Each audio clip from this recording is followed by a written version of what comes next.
जी है चंद सांसें या नबी तशरीफ ले आओ कि रस्ता तक रही है आपका बीमार की चौखट। मिटा दे अपनी हस्ती को अगर कुछ मर्तबा चाहे कि दाना खाक में मिलकर गुले गुलजार बनता है। मेरी आंखें जहां तक देख रही हैं और मैं जो हजरत महसूस कर रहा हूं, अरबाबे मिंबर की दुआएं चाहिए। हर बेशा गुमा मबुर के खालिस शायद के पिलंग खुफ्तबाशत। अगर कोई कुर्सी पे बैठा है तो इसका मतलब ये नहीं कि नीचे बैठने वाला अनजान है। इनमें कितने ऐसे होंगे जिनकी दुआओं से हमारी गाड़ी चल रही है। बस इन बुजुर्गों की दुआओं का सहारा और कुछ दुआइया अल्फाज अगर मुनासिब समझें तो अता कर दें। बाकी इनकी मर्जी है। ये बैठे हैं, ये भी बड़ा करम है इन लोगों का। मिटा दे अपनी हस्ती को अगर कुछ मर्तबा चाहे कि दाना खाक में मिलकर गुले गुलजार होता है। मेरी आंखें देख रही हैं कि जवान भी बैठे हैं, बूढ़े भी बैठे हैं, बच्चे भी नजरें जमाए मिंबर की तरफ बैठे हैं। ये सब की बैठक, ये सब का आना, ये लोगों का हुजूम, ये खड़े होना यकीनन किसी की राहें तक रहा है। कोई तो है कि निगाहें जिसकी मुंतजिर हैं, कोई तो ऐसा जाने जाना है जिसके लिए इतनी जाने बेकरार है। यकीनन निगाहों का कोई ऐसा मरकज व महवर है जिसके लिए पलकें हर बार उठती हैं और झुकती हैं, और इसी उम्मीद पर कि सरे महफिल करम इतना मेरे सरकार हो जाए। हाँ साहिब, सरे महफिल करम इतना मेरे सरकार हो जाए। साहिब हमारा अकीदा है नबी चाहें तो आ सकते हैं। ये बात कंफर्म तरीके से मैं बोल रहा हूं। नबी चाहें तो आ सकते हैं। उन पर लाजिम नहीं कि वो आए, वो महकूम नहीं, वो हाकिम है। हाँ, वो आका है हमारे, उनकी मर्जी है वो आए अगर चाहे तो। मैं गुजारिश करूंगा थोड़ा सा हम एहतियात के जुमले इस्तेमाल किया करें। अक्सर हम कहा करते हैं कि वो तैबा से चल के आएंगे, तू घर से चल के आ। भाई उनकी मर्जी है, वो चाहे तो आए, हम कौन होते हैं उन्हें हुक्म देने वाले। हाँ, और कहते हैं कि नबी जरूर तशरीफ लाते हैं। और साहिब जरा थोड़ा सा होश के नाखून लिया करो। हमें लोग ताने देते हैं कि बरेलवियों के दावे देखो, वो आते हैं। अकीदा ये नहीं बरेलवियों का वो आते हैं, अकीदा ये है वो चाहे तो आ सकते हैं। हाँ, वो चाहे तो आ सकते हैं। और नबी आए और खुशबू ना हो, आका महफिल में आए और बहारें ना हो। इमाम बूसीरी को चादर देने ख्वाब में आए थे, महीनों तक कमरा महकता रहा था। आला हजरत झूम के कहते हैं उनकी महक ने दिल के गुंचे खिला दिए। हाँ, जिस राह चल दिए हैं कूचे बसा दिए हैं। सरे महफिल करम इतना मेरे सरकार हो जाए, निगाहें मुंतजिर रह जाएं। या रसूल अल्लाह, ये हजारों आंखें बस आपकी मुंतजिर हैं। इन्हें भी नींद प्यारी है, ये भी सोना चाहती हैं, इनको भी थकन का एहसास है, लेकिन आका हर नींद आप पे कुर्बान, हर सुकून आप पे कुर्बान। आका जवान हो या बूढ़ा हो या बच्चा हो, आका सब आपके कदमों पे कुर्बान। मेरे करीम नबी इतना मेहरबानी फरमा दे, करम सरे महफिल करम इतना मेरे सरकार हो जाए, निगाहें मुंतजिर रह जाएं और दीदार हो जाए। गुलामे मुस्तफा बनकर मैं बिक जाऊं मदीने में, मोहम्मद नाम पर सौदा सरे बाजार हो जाए। मोहम्मद नाम पर सौदा सरे बाजार हो जाए। हाँ जवानों, नबी की महफिल को आबाद किया करो। जिंदगी 4 दिन की है, पता नहीं कब तेरी मेरी मौत का मस्जिद से ऐलान कर दिया जाए।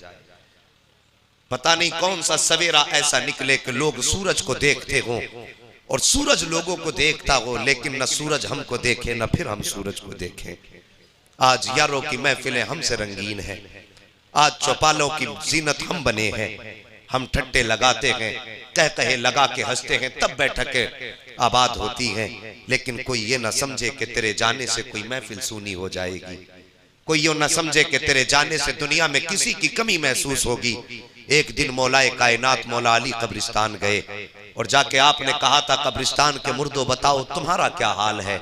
तवज्जो से मेरी बात सुनना, अभी नकीब अहले सुन्नत ने मेरी बात आपसे कह दी और मेरा दर्द दिल बयान किया कि मेरी तकरीर तबे यार को बेचैन करती है।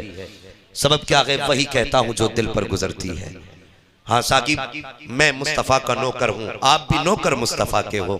फर्क इतना है, मेरी नौकरी नबी नबी करना है, आपकी नौकरी नबी नबी सुनना है।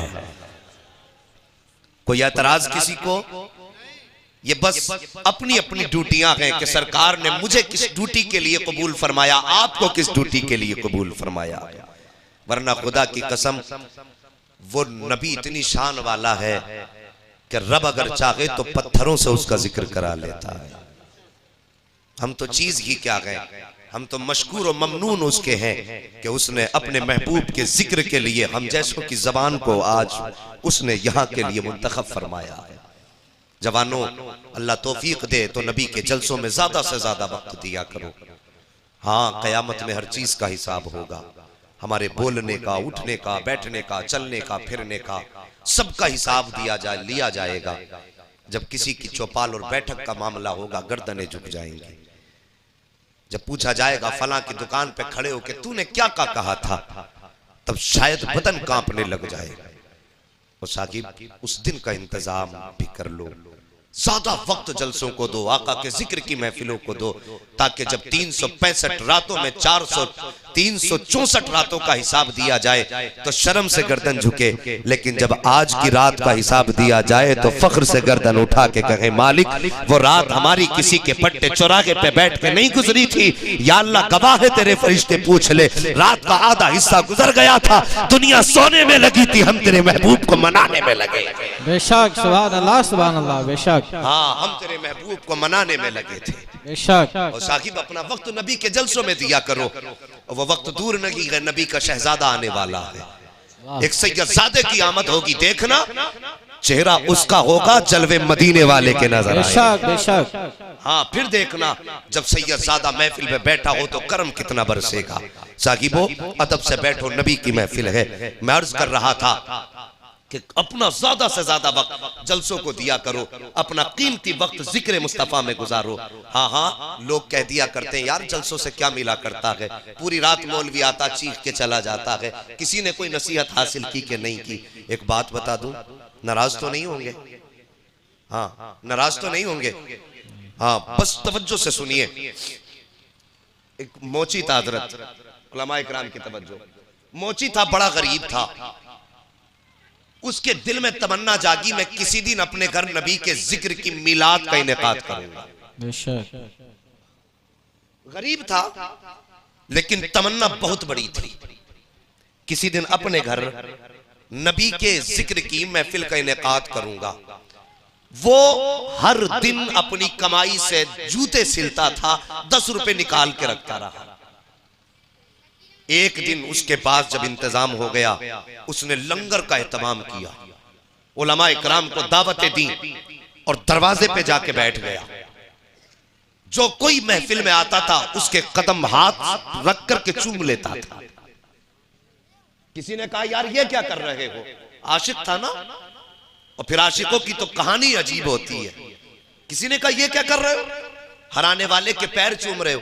उसने कहा मैंने सुना है कि जहां जिक्र नबी होता है वहां नबी तशरीफ लाते हैं।